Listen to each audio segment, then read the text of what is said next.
За хүн одоо мэдээж нөгөө хөр нь бол сайн байх гэж л болдог. Бас сайн байхын тулд сэтгэлснээ сайхан байлгахын тулд хөдөлдөг шүү дээ.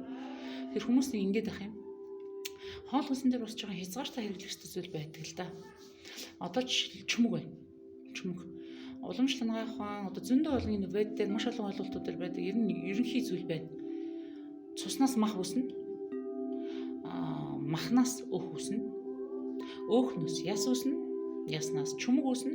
За тэр чүмэгнөөс тусал буюу одоо өрийн шим үсэж байгаа тийм. Тэгэхээр энэ бага насны хүүхдэд чүмэг идүүлээд байгаа юм. Энэ бага насны хүүхдэд энэ хар багаас нь чүмэг идүүлэх юм бол энэ тэр чүмэгнөөс чинь бэлгийн гормон үсэж штэ.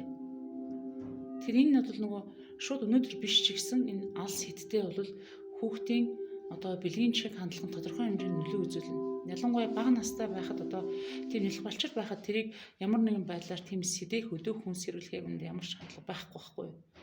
Тэгэхээр ээж аав нар мэдэхгүй дээ болоод байгаа мó эсвэл зүгээр л хүүхдийн дуршлан тийм их одоо өөх рүү чиглээд байгаа мó чиглүүлээд байгаа мó.